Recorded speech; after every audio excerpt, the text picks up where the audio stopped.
Well, welcome everybody to another edition of the Psych Monologues. I am Dr. Ray Mitsch, your host, and you are joining me for the October 25th edition of the Psych Monologues, and it is a delight to take a little time out of our day to spend some time together. And so I wanted to welcome you and give you a understanding of what it is you're listening into. The Psych Monologues is a podcast I started about a year and some change.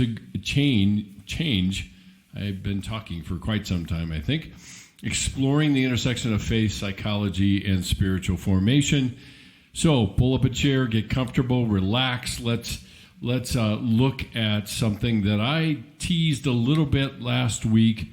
And I'm sure you all have been sitting on the edge of your seats just waiting to hear what I might have to offer you.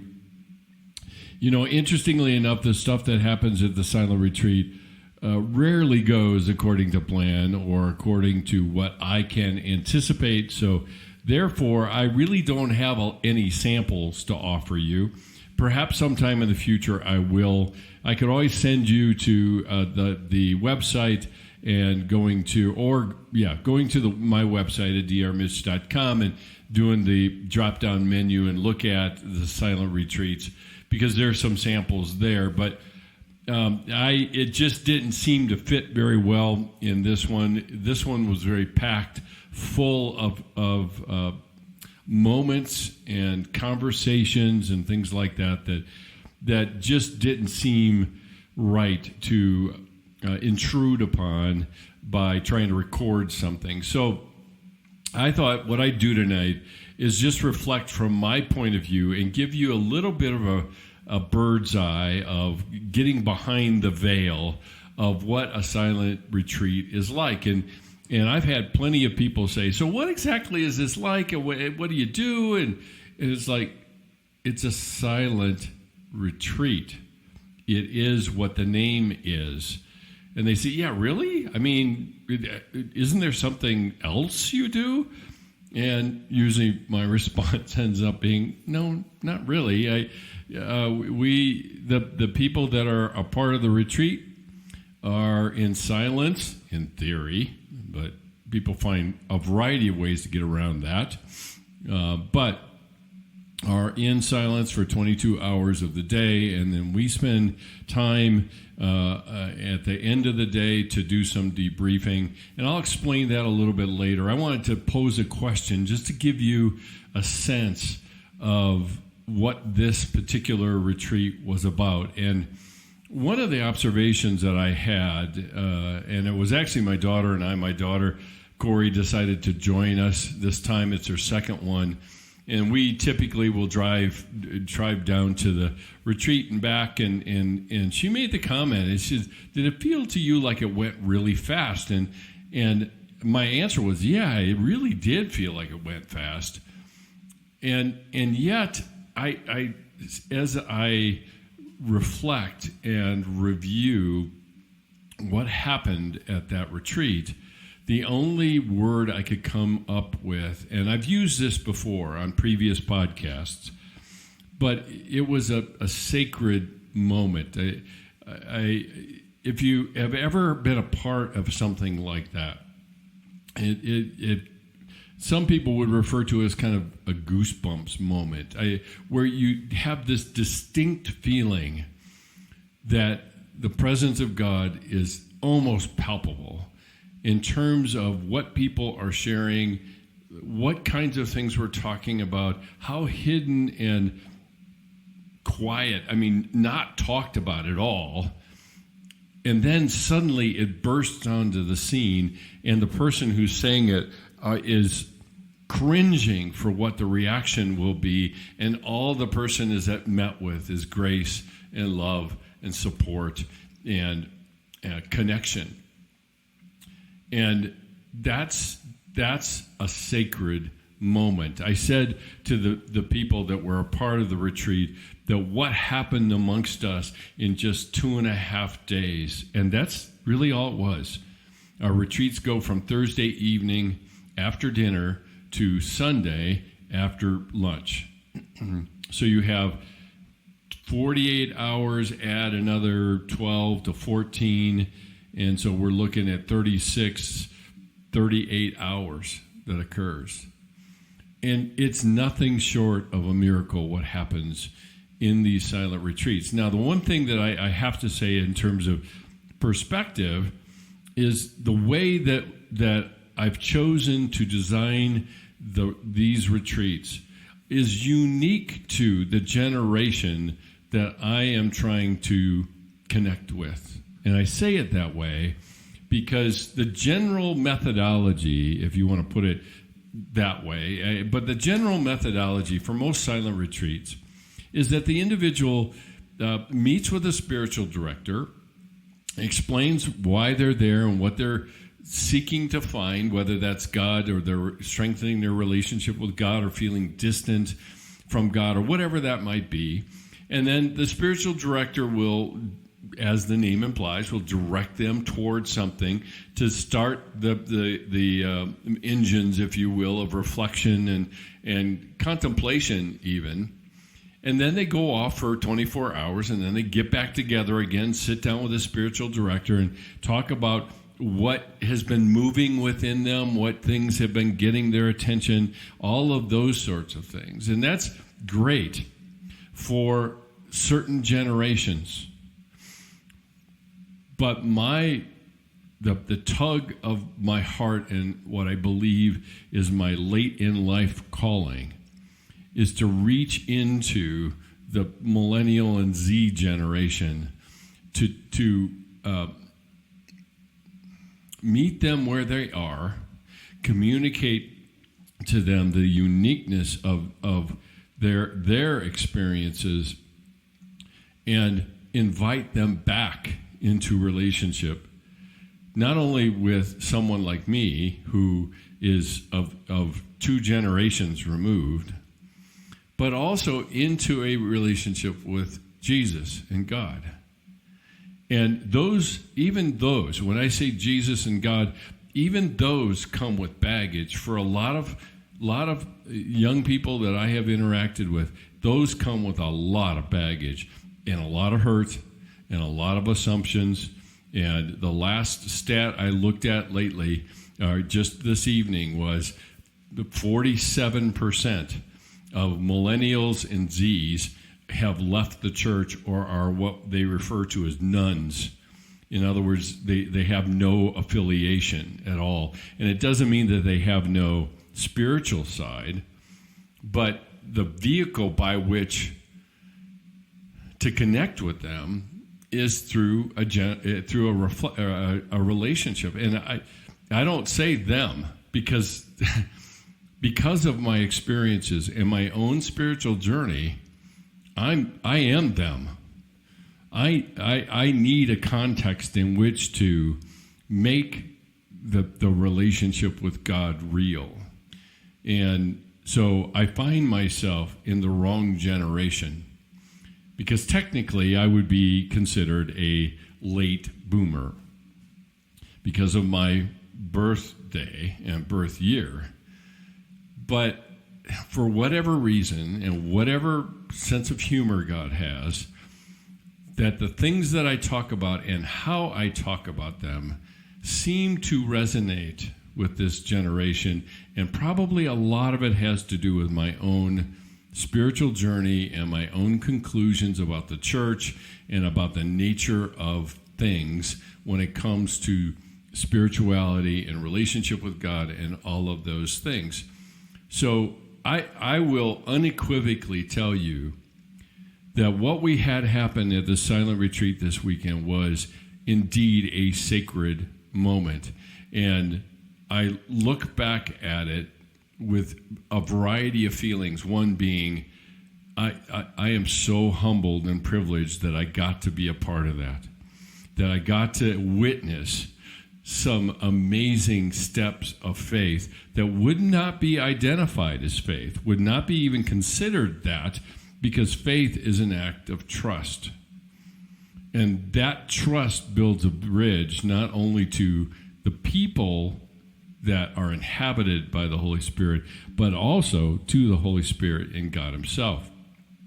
So we experienced God in this moment in time. And usually when you say moment, you think something very fleeting, something very short. And yet it wasn't that.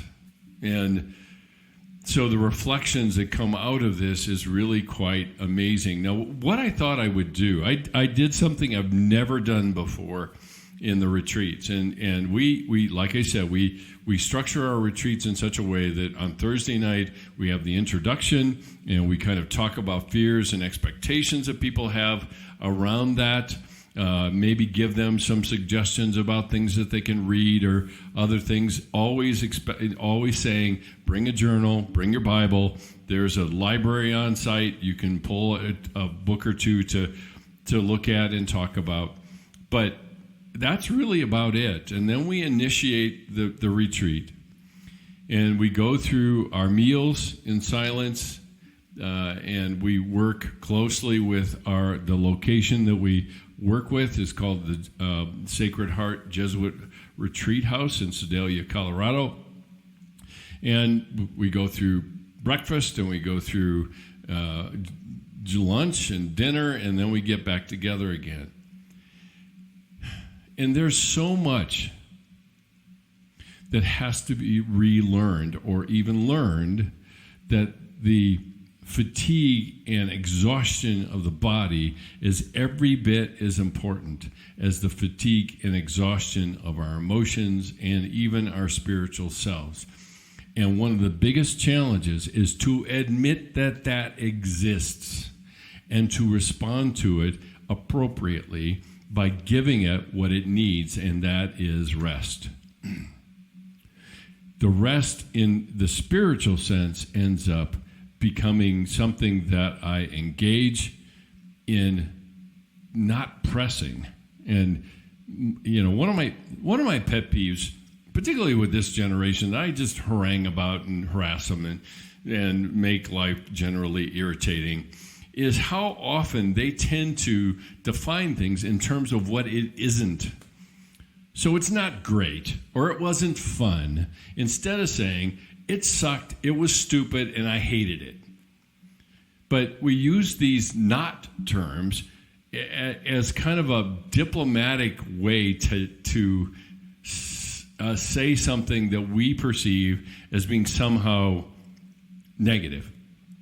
And that takes us back to the podcast a couple of times ago when I was talking about the addicted to happiness. It's like we're trying to rid our language of direct, even negative, or maybe, should I say, brutally honest assessments of whatever's going on. So I just said it myself, it isn't this, then what exactly is it?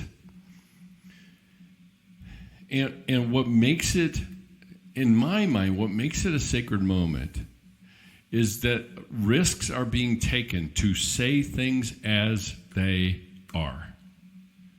And to say things that matches the reality of what is going on within me. And it is a risk, because we don't find very many people that are safe enough for us to be able to say it as it is, because we're committed to controlling their perceptions. And so we don't say it as it is. We say it diplomatically, or we rid it of the negativity that we're always trying to get rid of. And in so doing, we have emptied our relationships of depth. And that's a bigger conversation. But what makes a silent retreat, the silent retreats that I have evolved in developing this way, is an invitation to not only honesty, but vulnerability and transparency. And not transparency and let it all hang out to whoever is present. No, not that at all. I mean, we have people, and we had people over this retreat that said nothing the first night. Nothing at all. They just listened. And there was clearly empathy, because tears were shed and people were connecting with it, but they didn't have anything to say. And one of the wars that I think some of the retreatants felt was the war of their expectation of what they wanted to have happen versus how they felt it was happening at the time, whatever that was. And so sometimes we have people that don't talk the first night, sometimes they don't talk the second night, and then we get to the third night, and suddenly things start bubbling out in front because they've checked it out and they've realized that, oh yeah, maybe this is the safest place on earth, which is what the church of God should be. The church of Jesus Christ should be the safest place on earth. To be yourself and to be accepted as you are, not as you should be. But don't get me started on that, because we have become, in a lot of ways, what I saw in the silent retreats that I have been a part of is an image of what the church should be, but we have to get away and into this setting in order to experience it.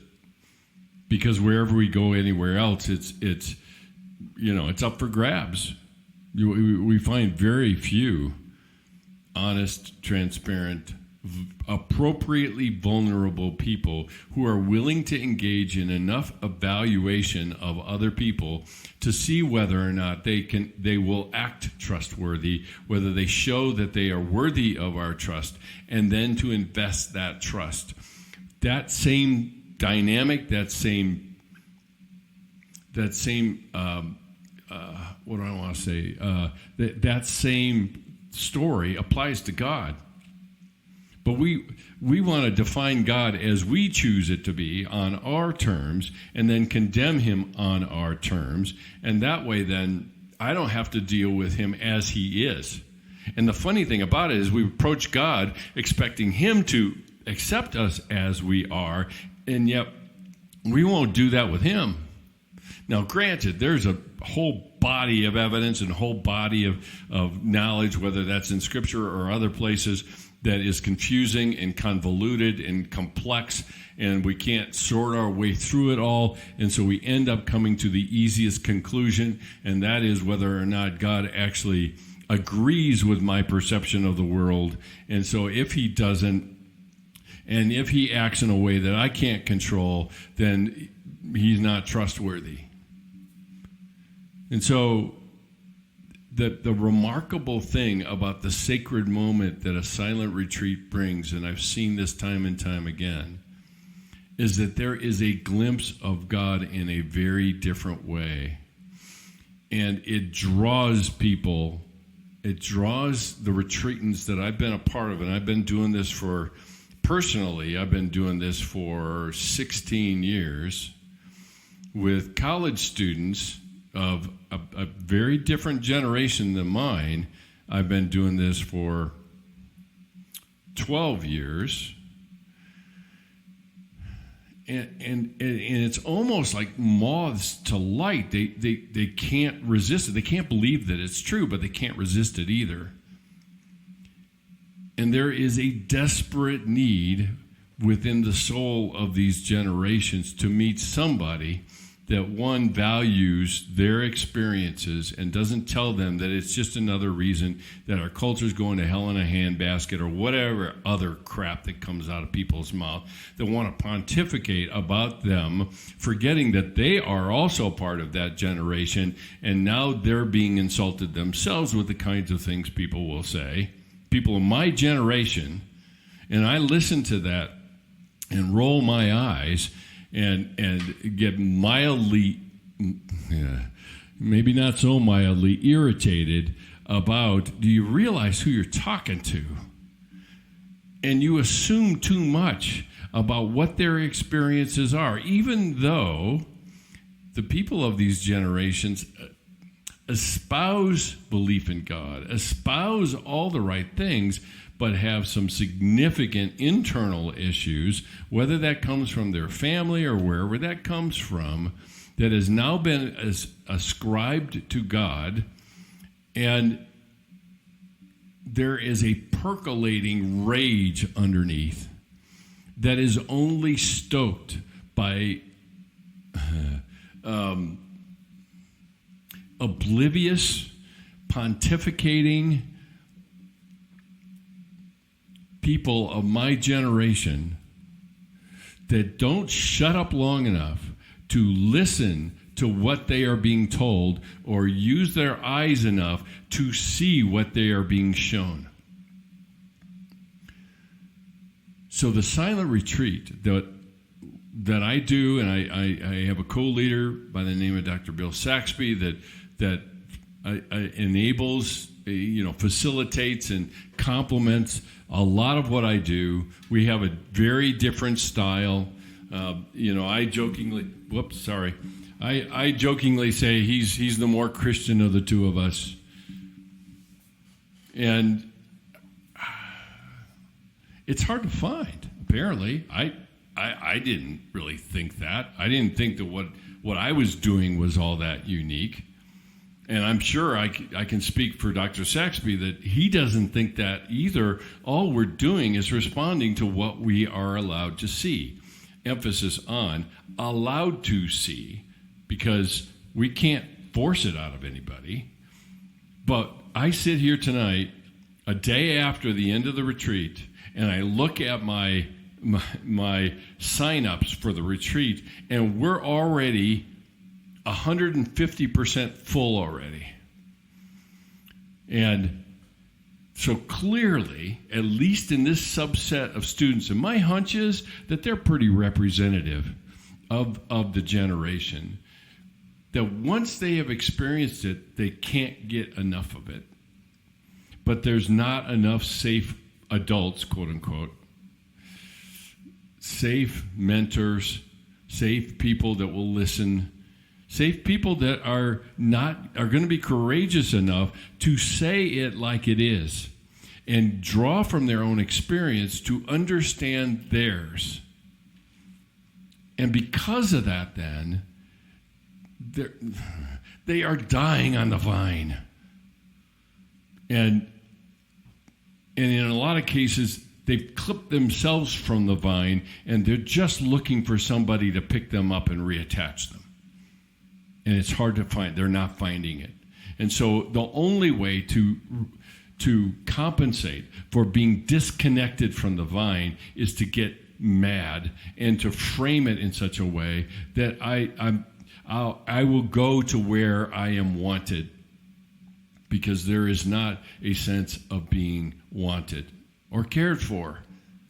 And so all of this, of my reflections on this, is not a condemnation. It is not it is observation and conclusions that I'm only close to because I'm in the front lines of trying to teach this generation a different way of relating, a different way of thinking, a different way of even developing their spiritual lives, to actually be the salt that Jesus calls us to be, to actually be the light that is increasingly getting overcome. And that's what our silent retreats end up like. And so I walk away and I go into it hopeful, praying, talking to Jesus on a regular basis about each of the persons that are coming, and not really sure. Just not really sure. It's not that I don't trust Christ with the people that come into our retreats, and it's not that I don't trust Jesus with them, but I in a sense, I'm waiting for the other shoe to drop, and it's not dropping, because it's not like we're doing something that is some secret sauce that is only unique to blah blah blah. All that, no, we're just being normal people that want to understand other people that think they're jacked up, but they're more normal than they realize they are. For what it's worth, that's just my 2 cents. So to close this out, I don't know if it's closing it out, but what I wanted to do was what I did at the end of our time together. And like I said, I've never done this before. I don't really know what prompted me to do this, but as I sat there listening to the tremendous leaps of faith and risk being taken, I thought to myself, I've got to catch this so that I don't forget it. I've got to catch it. I got to see what is it about this that is happening here. And even if I share it with no one, at least I understand. I get a bigger picture of the themes that are key to the group of students that I had before me. And they come from all different walks of life, all different kinds of families, all very different things. Yet we had themes galore that overlapped all the time. And it's easy that when you're in these settings and you're sharing and you're not really thinking about the connection that it makes with anybody else. As a matter of fact, that's hidden because you don't really know what else is going on in terms of somebody else. But then when it starts ringing these bells and lights go off and fireworks start to happen, oftentimes there's nobody really there to pay attention to it or to see it. And that's what I endeavored to do as I was sitting there. So what I thought I would do is share with you some of these themes. They're not connected to anybody in particular, but as I was writing these down, things started to come to my mind about the significance of them, not only in terms of the students that were there, but anyone else that would want to come into this moment in time that is so remarkable. And God inhabits it. He inhabits the silence. As a matter of fact, some would say he's waiting in the silence for us to show up in the depths of our hearts and meet him there. And so what I want to do is share a few of these with you as I'm trying to look for a place to land. And maybe I will, maybe I won't. But just to share a few of these with you, and hopefully they will give you a little bit of an idea of the nature of the things that we talked about through the weekend. And we are deeply, deeply indebted to our donors because this could not have worked. Because the amount of money that it takes for students to go to this thing is not pocket change to them. And some of them are really, really stretching to try to do this. And so our donors miraculously stepped up in such a way that students really didn't have to pay very much to get this experience, which is as it should be. And I want to keep it that way. I'll be blunt. I want to keep it that way. If I can get a fund big enough that it could be made free, would be even way over the moon. But just to have a nominal fee would be great. So here it is. And I'll just read through some of them and comment on a few others. But it's interesting to read these and think about this in the context of Jesus sitting in this meeting as he's listening to the things that are being communicated. So here's a few of them. And they're phrases or they're longer, longer kind of comments or whatever. So here, powerful presence, frustrated goals, hopes, and expectations that lead to disappointment, feeling abandoned, leaving pieces of ourselves with relationships, and questioning whether or not it really matters.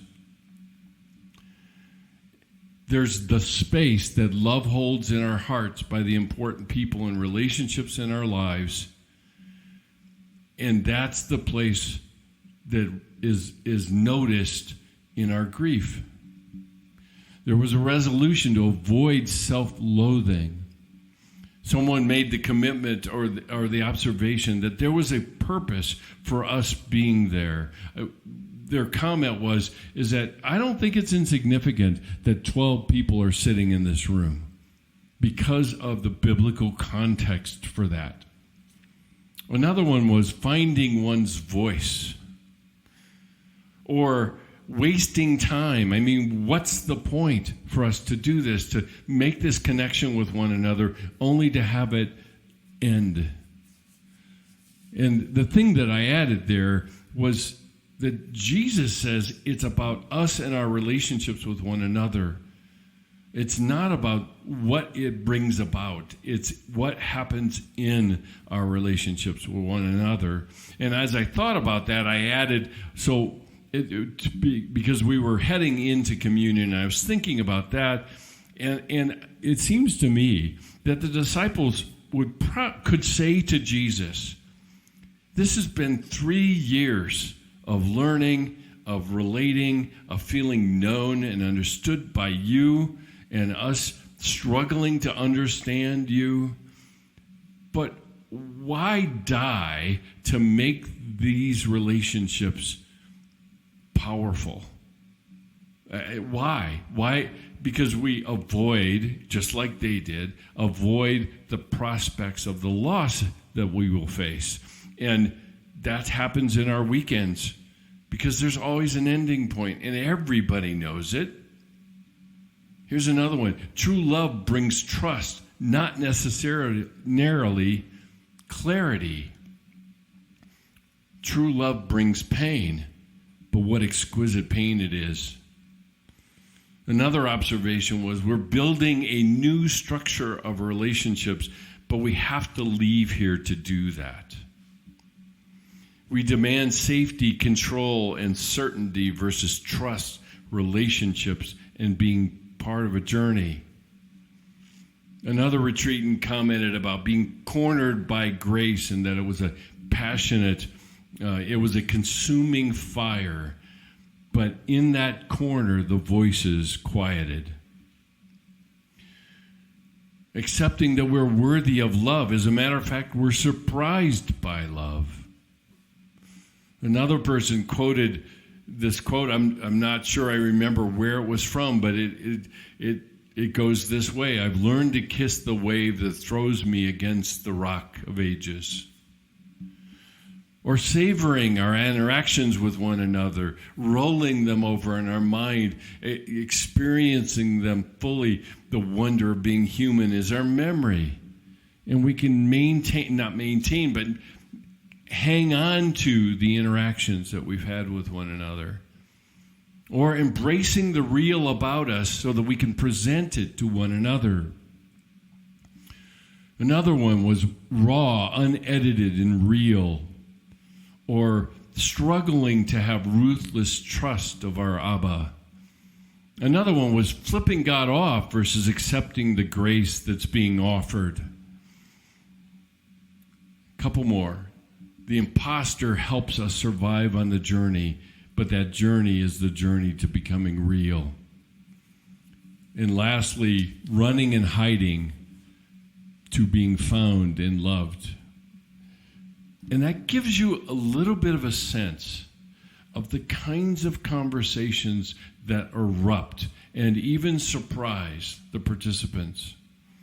The one thing I added, and I said to the group Sunday afternoon before we left, that our rallying cry could easily become esse quam videri, to be rather than seem.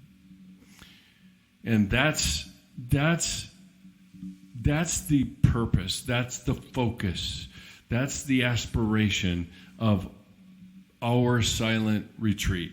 It is to dismantle the stained glass self and become pure glass so that we can be seen and we can see others. And that is what is within a silent retreat. Is it contemplating God and Him, seeing us? Absolutely. But the reality is that when He sees us, a lot of things end up getting stripped away. And things that we really want to hang on to in terms of our safety and certainty and ability to control things and ability to predict so that we don't have to get hurt again. And that gives you, hopefully, that gives you some idea of what happens in our retreats, and it also gives you an idea of why I am so passionate about these retreats. It is a unique moment in time, a sacred moment that leaves people walking away from there changed in remarkable ways. And it is worthy of not only your prayer for what we do on those retreats when it comes up, but also to support us in whatever way you can. And praying for us, absolutely. We had a group of people that were praying for this group of kids and students. I don't want to be insulting, but students that were at this retreat. They didn't know them by name, but they prayed for them fervently through the weekend, and it is something very much worth their while. And they were committed to it. And we need a whole raft of people holding us up in prayer as we go off into these weekends. It is exhausting. I will not deny that. It is a lot.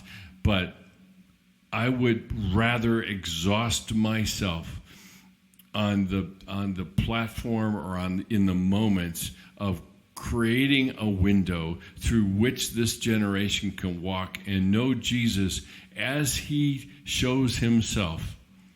And everybody will be changed as a result. And I know that because I was changed when I engaged in this very ancient but relatively newly understood discipline of the faith, and that's silence and solitude. So hopefully I've given you a window, a little bit of an understanding of why these silent retreats are so vitally important. They are part of a bigger movement of to reach and hold up and encourage and meet this next generation of Christians, because the challenges they will face will be unique. They will be, at times, stressing to the point of breaking, but having something that fuels their hearts to grow resilience and courage, which they show all of these weekends, is a necessity, an absolute necessity that me of the older generation, I believe we are duty bound to do. We can pontificate and give lip service to mentoring and bringing up the next generation, and it turns into a monologue of spiritual things without being checked by what is the spiritual need of the people that we're talking to. So with that, I'll bring it to a close. I do my usual program reminders at the end. If you have questions, if I poked at something, please either DM the questions to me on Instagram. We're getting more consistent on our presence on social media. So you can do that there. You can go to the website and find it and make a comment on the podcast itself.